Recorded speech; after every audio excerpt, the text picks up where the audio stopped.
Saudara sekasih, hari kita masih minggu biasa yang ke-18. Kita diajak untuk semakin masuk dalam apa yang diajarkan Yesus. Pengajaran panjang dan serial dalam Injil Yohanes bab 6. Ayatnya memang panjang, sampai ayat 69. Panjang. Maka dibagi-bagi beberapa minggu ke depan ini. Mulai dengan apa? Dan inilah bagaimana Yesus mengajar. Dia seorang guru yang baik. Maka mengajar juga pelan-pelan, bertahap. Mulai dari hal yang paling lahiriah.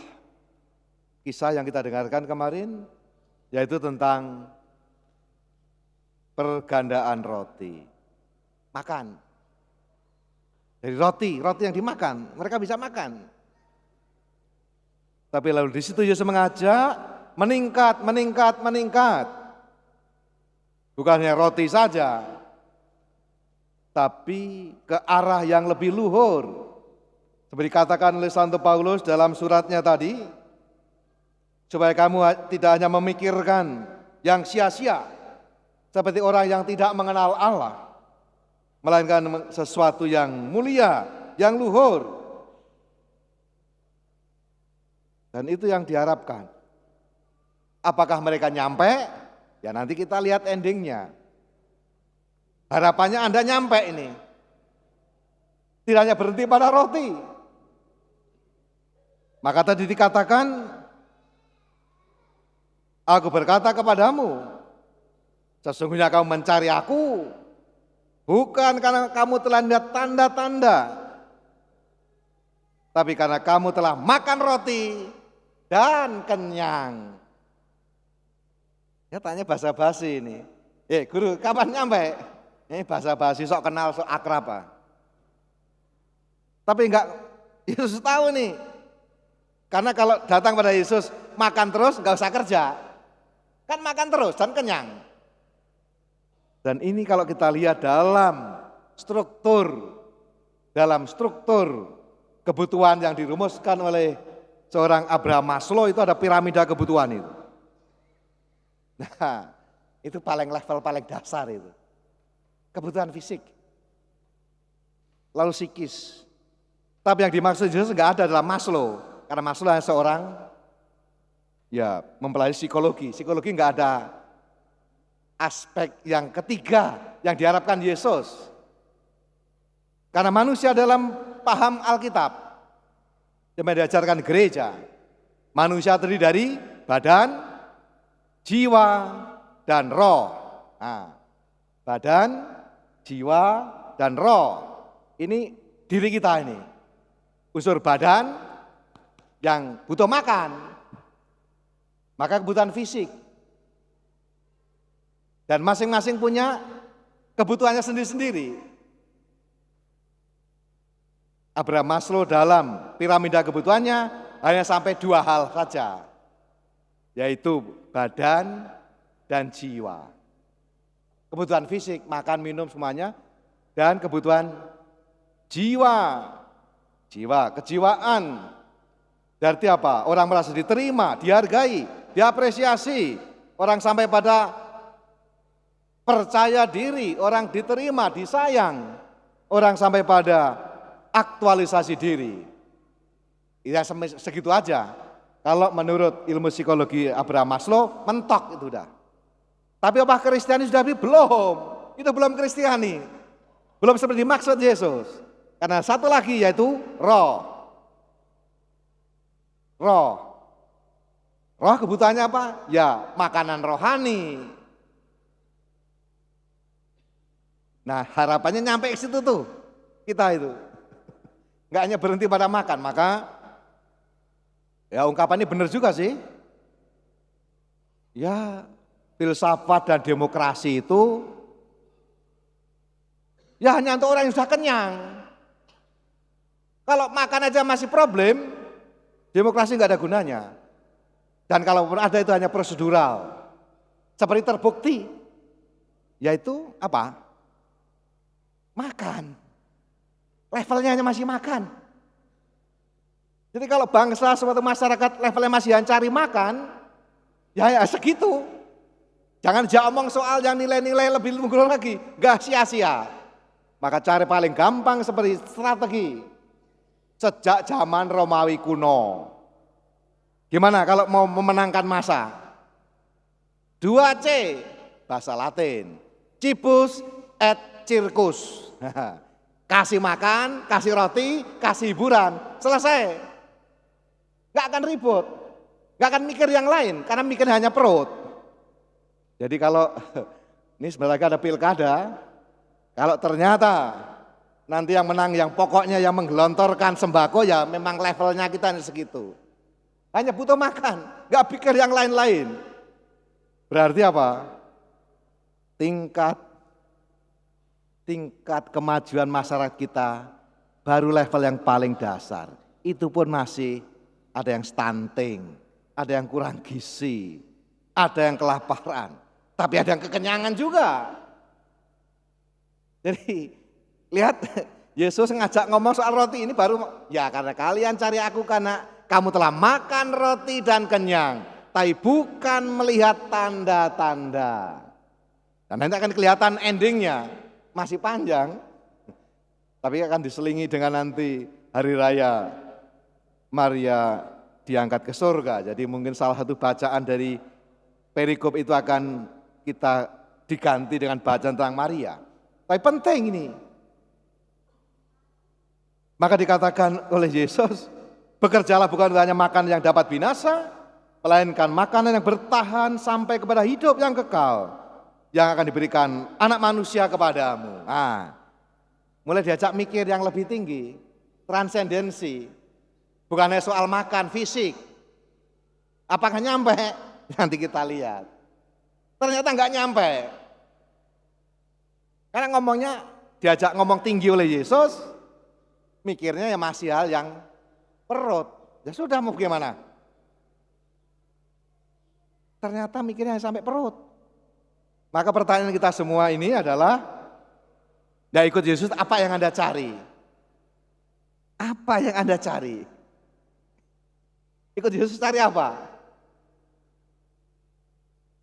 Ini justru pesan penting yang akan didiskusikan dan nanti sampai terjadi perdebatan antara Yesus dan orang Yahudi, dan akhirnya mereka mundur semuanya. Jadi saya ngomong soal tubuh dan darahnya yang merupakan hal yang paling mendasar yang selalu dirayakan dalam Ekaristi. Bahwa ya sungguh hadir dalam roti hidup yang kita sambut setiap kali Ekaristi. Kita makan tubuhnya, minum darahnya.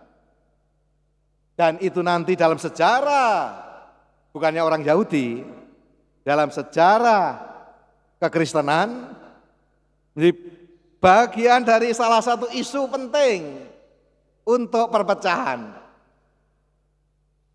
Maka katakan perjamuan Tuhan, yang mana dulu?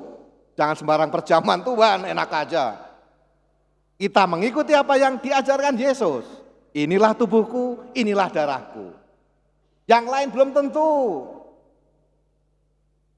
Yang lain belum tentu. Jadi ini panjang ini. Dan Yesus mengajari tahap demi tahap. Harapannya kita semua nyampe. Seperti yang dimaksud Yesus. Maka kita pertanyaan kita ya. Kita bekerja sekarang ini hanya cari makan saja atau yang lain. Nah itu. Kalau kita hidup bekerja hanya cari makan aja, titik.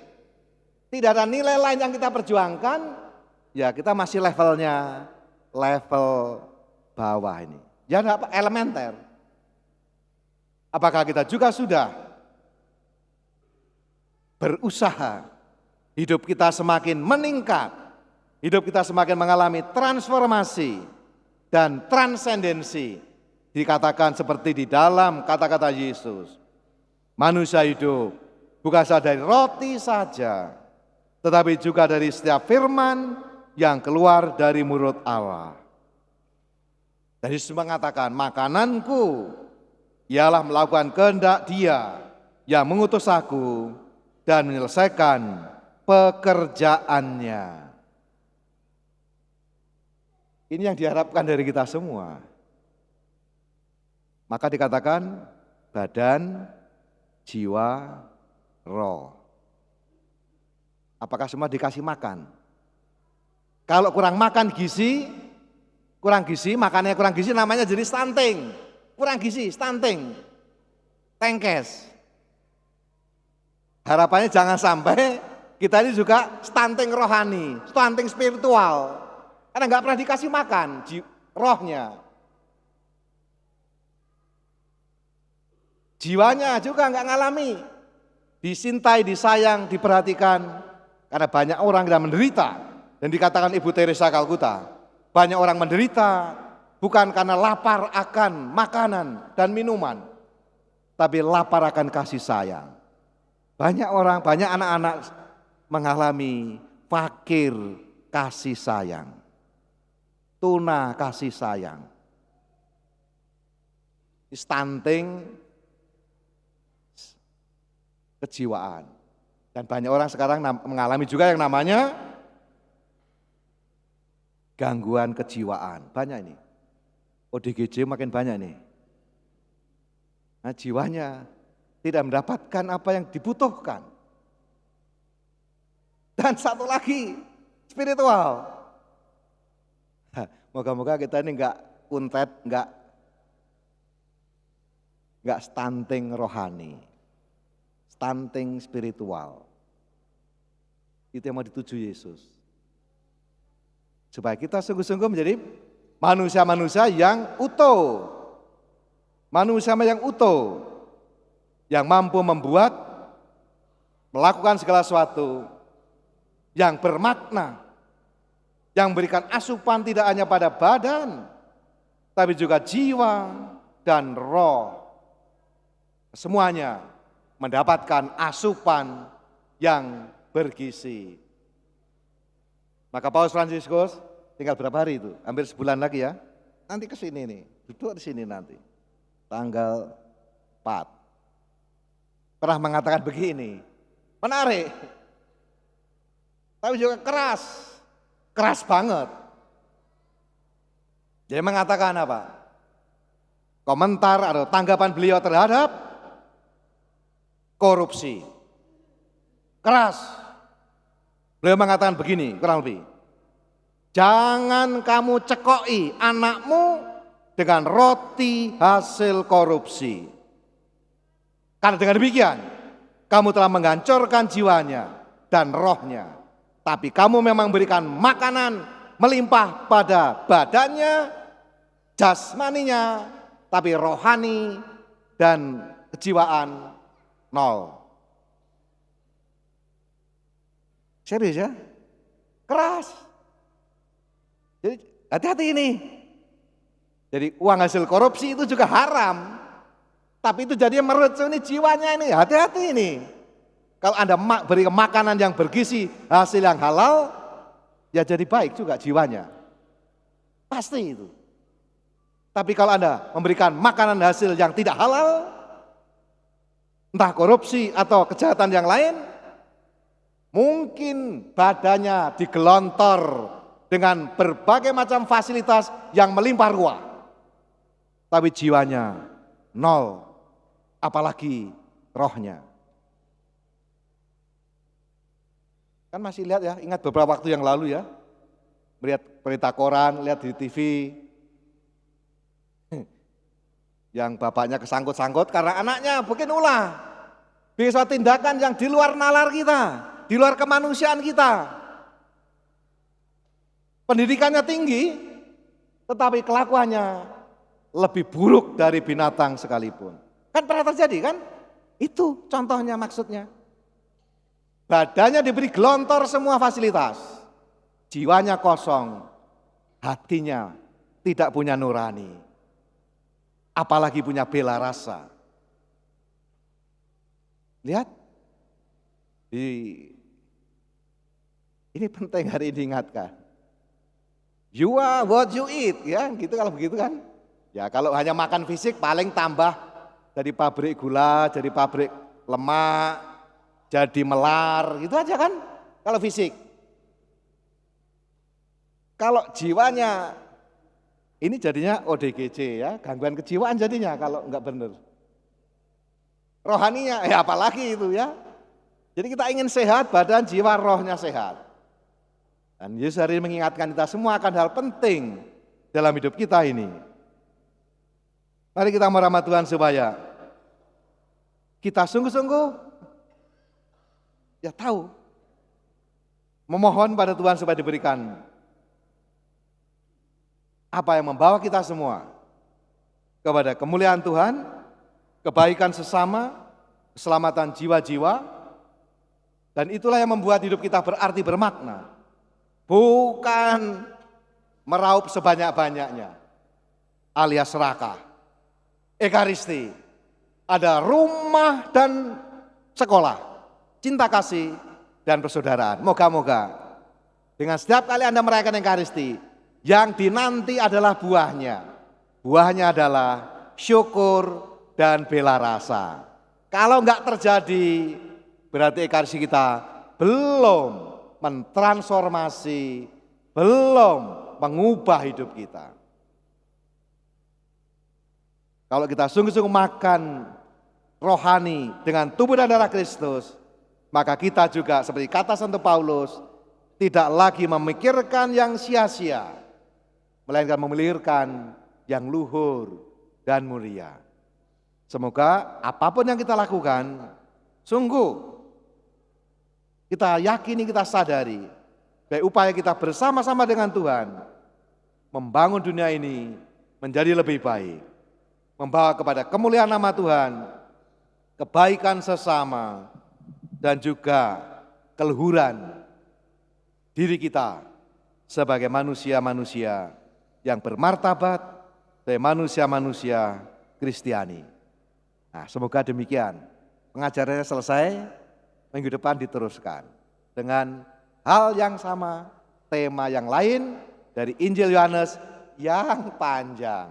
Masih ada serialnya ini. Kita lihat minggu depan ya.